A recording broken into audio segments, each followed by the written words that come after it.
Hey y'all, welcome back to the next episode of Ultra Hard Skyblock. So I took a little bit of time off from recording to play my Craft world. That's actually my solo, regular world. I'll leave a card in the right hand corner. But I've been actually playing on this world for a bit now, and I wanted to show you all I've collected. I've collected tons and tons of the Froglight. So this farm is amazing, and I actually put a railing around it because I had so many.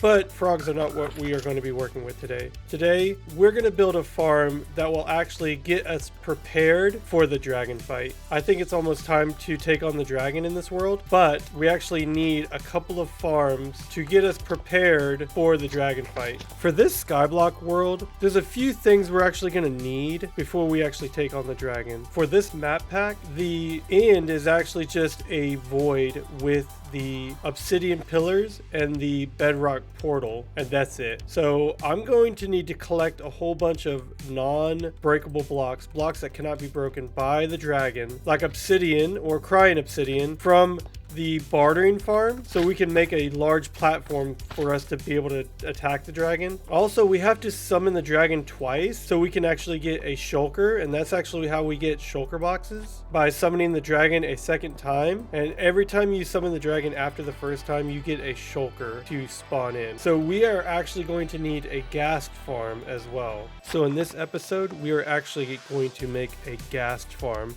so we can collect ghast tiers, so we have the ability to summon the dragon twice. I've been running the gold farm for quite a bit, so I can go ahead and collect a whole bunch of obsidian and crying obsidian. And I don't actually get very much. I do have quite a bit of crying obsidian, so I think we're going to be okay for that. But we're definitely going to need some ghast tiers if we're going to want to make some end crystals. Because for end crystals, we actually need ghast tiers, and we use end crystals to resummon the dragon. We're definitely going to need a large supply. There's the frog farm over there, the Froglight farm. And we're actually going to need to make the farm in a soul sand valley biome, because that's the best biome for ghast to spawn in. And if we turn on our biome border pack, we can actually see where the borders are for a soul sand biome. There's a few different biomes that ghast can actually spawn in. They can actually spawn in the nether wastes, the basalt delta, and the soul sand valley. But there's something special about the soul sand valley, that ghast and skeletons are the only two that can spawn in the soul sand valley. Of the three biomes, the soul sand valley is actually the best biome to make a ghast farm, because they actually have a spawn rate almost twice as high as the other biomes. So we are going to go ahead and find a soul sand valley, which, hey, look, I happen to be standing in a soul sand valley right now. We are going to go ahead and build the ghast farm actually right behind me. So we have the farm this way. We are going to build it out this way into the void, but still within the soul sand valley, far enough away from the magma cubes, so we can clear up the mob cap. And we're going to go ahead and build it right out here, as far away from that as we can, but still within this biome. First, I'm going to go ahead and bridge out and make a platform. All right, I went ahead and bridged all the way out here, about 128 blocks away from the magma farm. And we are actually at the border of the soul sand valley. So I think I'm going to go ahead and branch off probably in this direction here and make the farm right out here. And we're going to be building a nether portal based ghast farm. So the ghast will spawn in, they'll touch the portal and go to the overworld, where they will die from entity cramming. So the first thing I need to do is go ahead and set up the portal in the overworld and set up the killing chamber for the ghast and the collection system. So I'm going to go and finish bridging out in this direction and making a little platform where I can start building the farm. Before I could build the platform, I'm going to go ahead and need to collect the materials, and it looks like I have everything but my jack-o'-lanterns. Jack-o'-lanterns are a really great block that emit light that still allow mobs to spawn on them. It looks like I need about 40. So I'm going to go ahead and place them down and shear them to make my jack-o'-lanterns. Go ahead and place them down, and then I'm going to go ahead and shear them, and then I can make them into jack-o'-lanterns.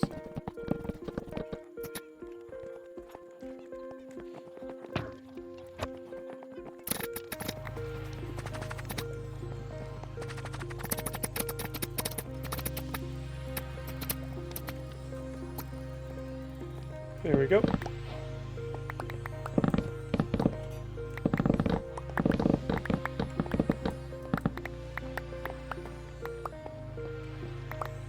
Once you have your pumpkins and you shear them, you can go ahead and take your carved pumpkins and turn them into jack-o'-lanterns using a torch. And there we go.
Alright, I got the general platform.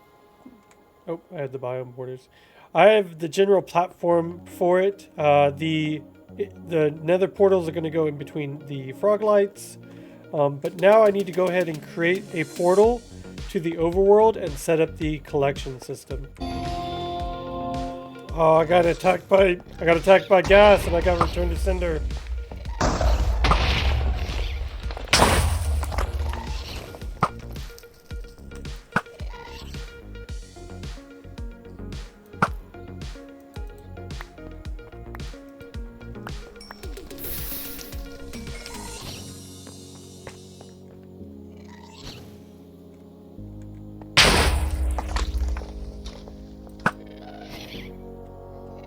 Oh my gosh, stop.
my platform is complete, and I'm going to go ahead and let them spawn in and entity cram and collect a whole bunch of gas tiers. Alright, I've been AFK at this for a few minutes here. They spawn in pretty quick, so I'm going to go ahead and check the collection system and see what we get. Now, there shouldn't be any over here because they'll despawn since I'm too far away. Alright, let's check what we got. Okay. Yeah, that's definitely going to be enough. Let's see what the other side. Interesting. Okay, so it seems like they all fall on this side. But yeah, that's definitely going to be enough. Oh gosh. Okay. We'll just let it continue flowing in. Alright, now that we actually have all the gas tiers we would ever need, there's actually one more thing I'd like to collect in this episode, and that's nether wart. And to get that, we actually need to go to a mountain biome and get goats. And we need to get the goats to ram a nether wart block to turn it into nether wart, so we can actually start making potions, because we're going to need potions to get elytra. Since we're going to need goats, I'm going to go ahead and make a whole bunch of grass. So I've got a couple extra grass blocks here. I'm just going to surround it with dirt. And I'm going to go ahead and create a whole bunch of grass blocks and bring it over to the mountain biome, so we can start getting goats to spawn. Alright, while I wait for the grass to grow, I'm going to go ahead and grow some nether wart trees and actually start collecting some nether wart block. Alright, I got all the grass grown. I'm going to go ahead and transplant it, and we're going to go find a mountain biome. Alright, so after checking out Chunk Base, I figured out that there was a Jagged Peaks biome actually fairly close to the Guardian farm out here, out in this direction. So I'm going to go ahead and bridge out there, and it's actually at negative like 30 when the biome begins, because everything below it is deep dark. So I'm going to have to kind of pillar up to that negative 30 area before I can start laying down grass for the goats to spawn in.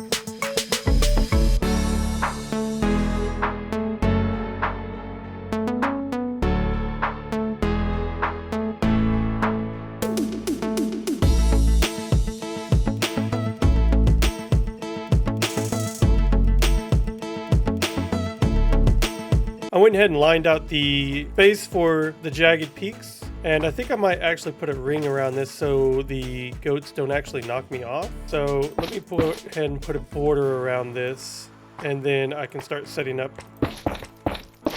the nether wart system. I'm just gotta make sure I get it far enough away from so they can start spawning in.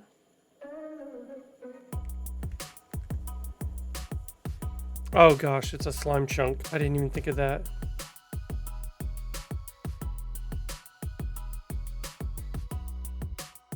Oh my gosh, that took way longer than it should have. We finally got a goat. And now we need to ram the nether wart block. It looks like it's only got the one horn. Can we put down extra nether wart? I think I saw somewhere that they will actually ram armor stands. Hopefully I can get this one to ram me. I wonder if I could throw a block down real quick in front of it to ram a block. Nope. I should probably get a lead. Let's say I have some slime. Just might make a lead real quick. If I keep it on a lead, I wonder if it'll ram me. I hope it doesn't jump off the edge. Come on, goat. I just need you to ram it once. That's all I need. Oh, here we go. Here we go. Oh, it hit it. I thought it would run right through it. You gonna ram me? Oh, ram it. Here we go. Oh, it hit me. I need you to hit the block, not me. I want to go ahead and try to get it to ram these blocks and do it manually without having to need any redstone. See if I'm fast enough to just move out of its way.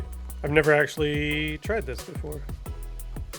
So we'll see if this works.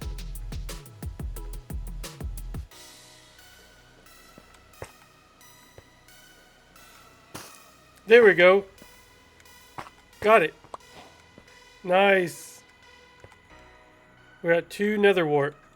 Nice. Well, that's really all we need. Thank you, Mr. Goat.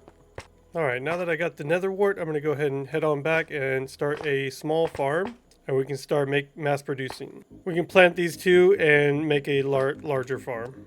Alright, went ahead and laid out a whole bunch of soul sand and going ahead and get this growing so I can actually start making potions.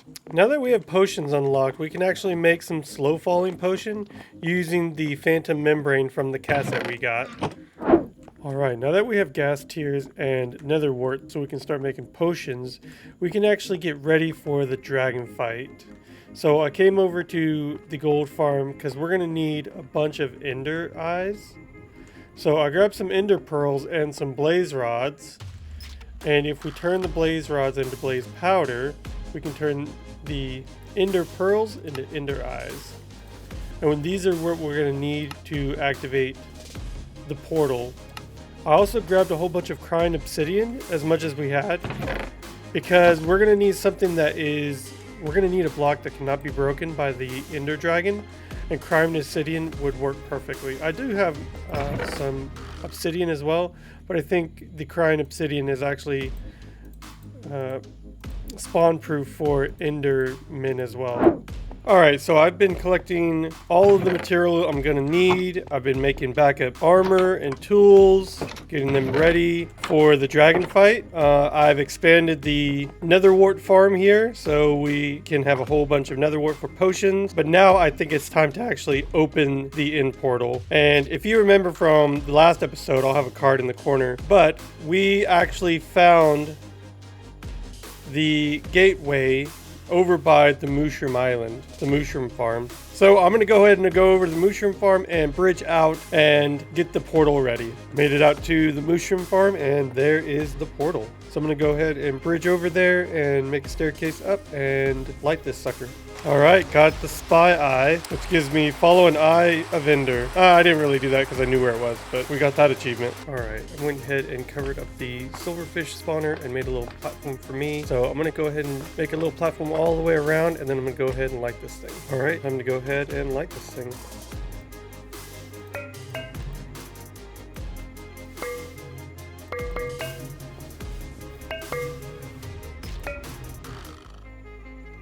There we go. All right, I'm gonna take on the dragon the next episode and bring all the material over here and get it ready. Make sure to leave a bed out here. And yeah, so next episode, we're taking on the dragon. Thanks everybody for watching the episode. Make sure to like and subscribe. Leave me a comment down below. Let me know what you think. I don't want to give a huge shout out to my Patreons. Thank you for supporting me so much. And I'll see you guys next time. Bye.